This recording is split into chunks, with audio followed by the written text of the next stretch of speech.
Hi everyone, welcome back to my channel. If you're new here, my name is Natasha and today we're going to make a holiday edition dessert, peppermint bark brownie.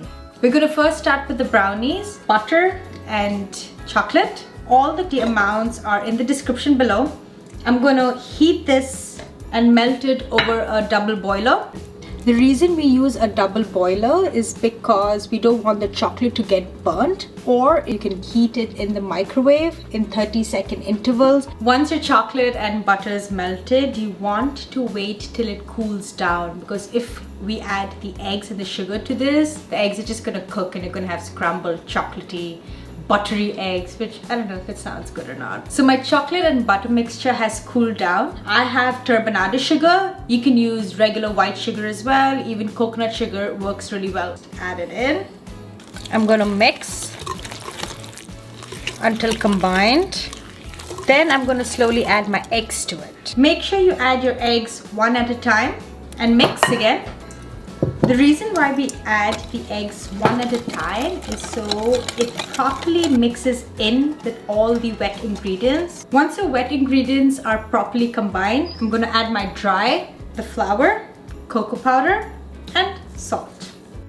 The reason we sift our dry ingredients is because we don't want any grainy bits in the final batter. Let's mix gently until we get a nice smooth batter. Chocolate chips, we fold that in. I have my baking tray. You can use any container to put your batter in. You want to make sure it's nicely greased. I have a silicone mat that I like to use because firstly it's reusable and it gives it a really nice clean finish. You can use parchment paper or you don't even have to use anything. Just make sure it's really nicely greased. Pour your batter. And I'm going to spread it evenly.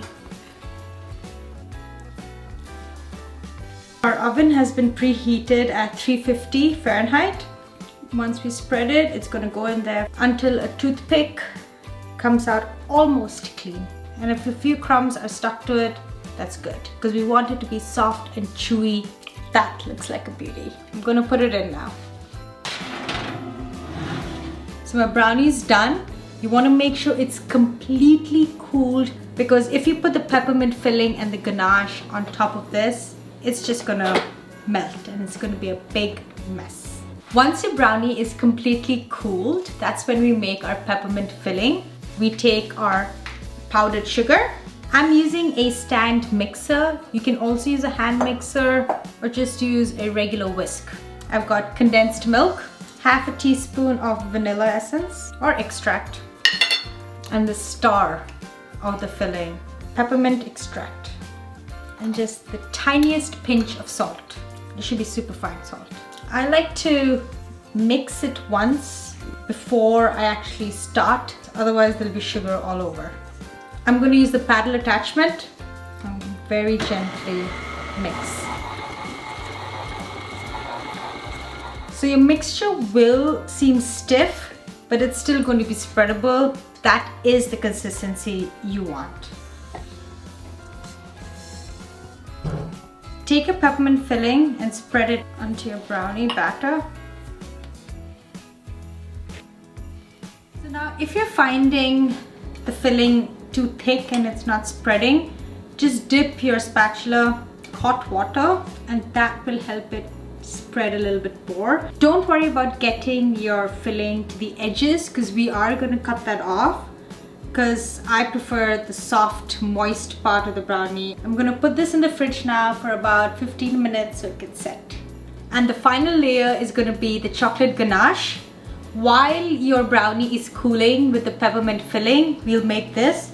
Take your chocolate, cream and butter, add pinch of salt, and we're going to melt it over a double boiler. This is what your ganache should look like finally. Smooth, silky and glossy. We again must let this cool for about 5-10 minutes before we add the final layer to our brownie. So just mix and keep it aside. For the final garnish, I'm going to crush some candy canes.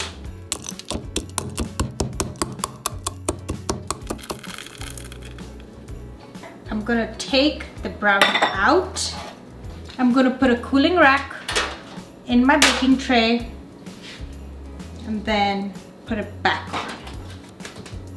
And now the final layer of the ganache.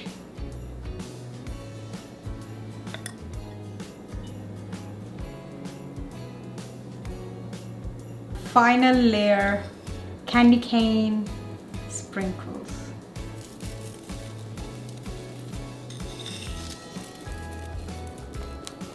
Put it back in the fridge for about 30-35 minutes. I've taken it out of the refrigerator and we're gonna finally cut it. Gently transfer it onto a cutting board. Once you cut your edges off, you want to make sure you take a knife that's dipped in hot water. That will really help you give you clean edges to your brownie, and wipe after each cut.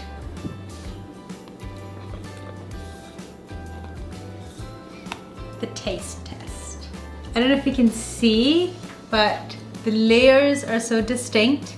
You have your brownie, you have your peppermint, and your chocolate ganache with more peppermint on top. I've been wanting to have this all day. My house just smells so good, so chocolatey. So good. Thanks everyone for watching. I hope you enjoyed this. Just wanted to wish you happy holidays, and I'll see you in my next video.